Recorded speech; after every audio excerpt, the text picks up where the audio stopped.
আরসালনাকা শাহিদান ওয়া মুবাশশিরা।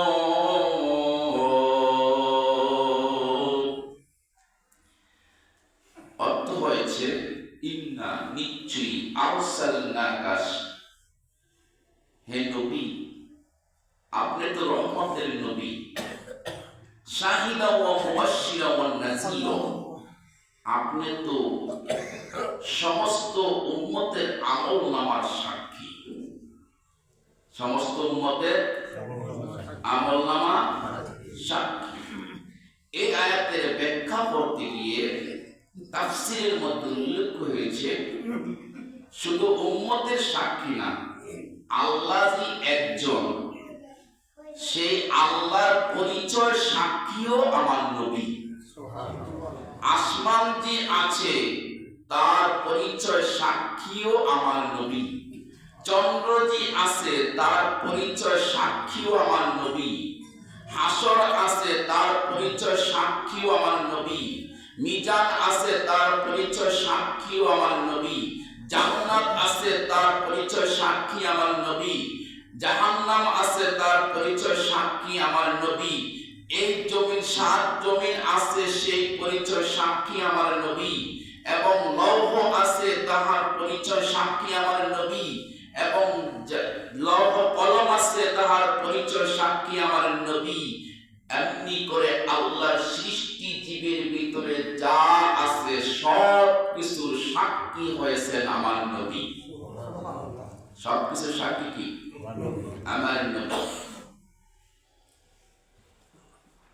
এখন যে নবী আসলো দুনিয়াতে, আল্লাহ আছে, অন্যান্য নবীরা কি সাক্ষী দেয় নাই?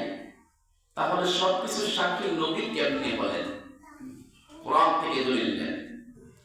আল্লাহ পাক বলেছেন, আল্লাহর নবী ইরশাদ করে বলতেছে কোরআন থেকে, ওয়া আনা আউয়ালুল মুসলিমুন। নবীকে জিজ্ঞাসা করলেন, ইয়া রাসূলুল্লাহ, মুসলমান কে আগে? আল্লাহ পাক নবীর পক্ষ হয়ে জবাব দিলেন, হাবিব আপনি বলেন আমি সর্বপ্রথম মুসলমান। আপনি বলেন আমি সর্বপ্রথম মুসলমান। এখন নবীজি কেমনে সর্বপ্রথম মুসলমান? এর আগে তো আদম সফিউল্লাহ এসেছে, ঈসা রুহুল্লাহ এসেছে, মুসা কালিমুল্লাহ এসেছে, সুলাইমান পয়গাম্বর এসেছে, সকল নবী তো এসেছে, কিন্তু নবী সর্বপ্রথম মুসলমান কিভাবে? আল্লাহ তাহার ডকুমেন্ট দিয়ে বলতেছেন, নবী আপনি বলেন ওয়া আনা আউয়ালুল মুসলিমুন, আল্লাহ যে একজন তাহার পরিচয় সর্বপ্রথম আমি রাসূল দিয়েছি। ওয়া আনা আউয়ালুল মুসলিমুন, ওয়া আনা আমি সর্বপ্রথম, ওয়া আনা আউয়ালুল মুসলিমুন আমি হলাম সর্বপ্রথম মুসলমান। ঘোষণা কে দিয়েছি? আল্লাহ। এখন নবীকে আমাদের দেখে কিভাবে? বুখারীর হাদিস, নামাজ, সাহাবীরা নামাজ পড়তেছে। নামাজ পড়ার সময় একটু, আমরা যেমন অনেক সময় নামাজ পড়ার সময় কাতার নিয়ে আগে কিছু হয় না, কিছু উলট ফুলট হয়তো স্বাভাবিক। তাই নবীজি নামাজ পড়ার পর সাহাবীদেরকে লক্ষ্য করে বললেন, ও সাহাবীরা তোমরা একটু এদিক সেদিক হলো কেন? সাহাবীরা আশ্চর্য হয়ে গেলেন যে নবীজি বলতেছেন আমাদেরকে নামাজ পড়াইতেছেন, নবী তো সামনে, আমরা যে এদিক সেদিক হয়ে গেলাম নবীজি জানলো কিভাবে? নবীজি জবাব দিলেন, বুখারী শরীফের মধ্যে হাদিস, আল্লাহর নবী বললেন তোমাদের চক্ষু হলো দুইটা, আমার রাসূলের চক্ষু হলো 6টা। আমার রাসূলের চক্ষু কয়টা? 6টা। তোমাদের হলো কপালের চোখ 2টা, আমি রাসূলের চোখ আছে 2টা কপালে। দ্বিতীয় হলো আমার রাসূলের পিছন দিক থেকে মোহরের নবুয়ত, এই নবুয়তের ভিতরে আমার রাসূলের 2টা চক্ষু আছে। তৃতীয় হলো আমার কলবের ভিতরে 2টা চক্ষু আছে। তাহলে আল্লাহর রাসূলের চক্ষু হলো 6টা। আল্লাহর রাসূলের চক্ষু কয়টা? 6টা। আমাদের চক্ষু কয়টা? দুইটা। যারা মোমেন যারা আল্লাহকে রাসূলকে রাজি করতে পেরেছে তাদের আরো দুইটা চক্ষু হয়, সেটা হলো অন্তরে।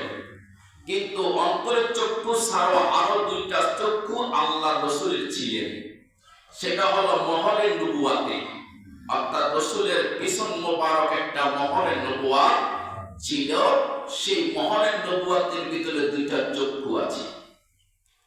আল্লাহর নবী বলেন, আমার এই দুই চোখ যখন ঘুমিয়ে যায়, আমার অন্তরের চোখ জাগ্রত থাকে। আর আমার অন্তরের চোখ যখন জাগ্রত থাকে, আমি রাসূল ঘুম থেকে উঠিও নামাজ পড়তে পারি, আমার ওযুর প্রয়োজন হয় না।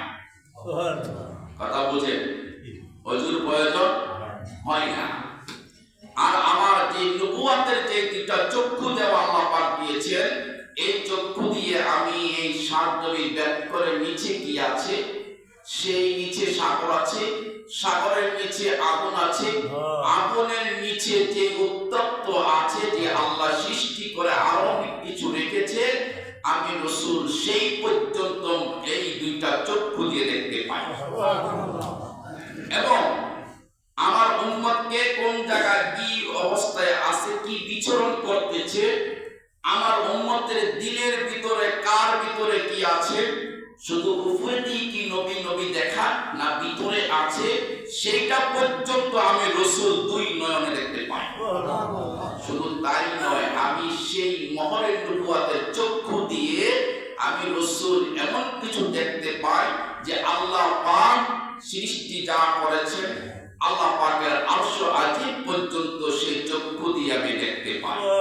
জান্নাত জাহান্নামের ভিতরে যা আছে, আমি রাসূল দুনিয়া থেকে তা দেখতে পাই। এর পরিচয় একটা সহজ একটা পরিচয়।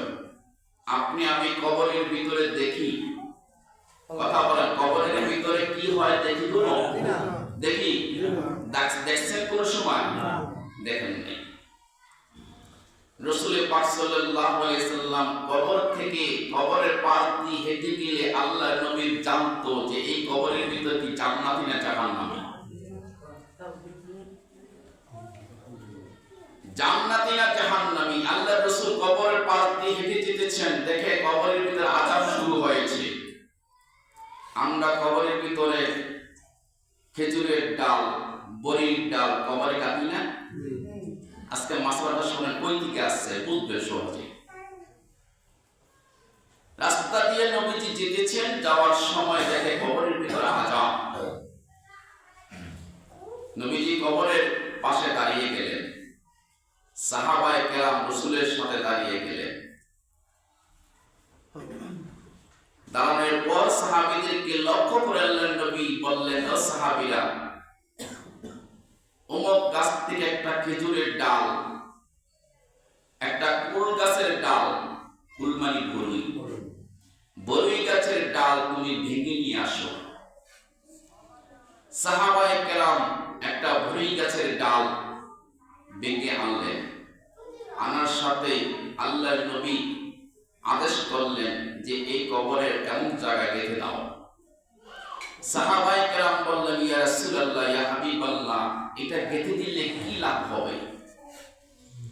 আল্লাহর নবী বললেন, এই গাছ, আপনি আমি যে গাছ রোপণ করি, এই গাছ মালিকের জিকির করে। কার জিকির?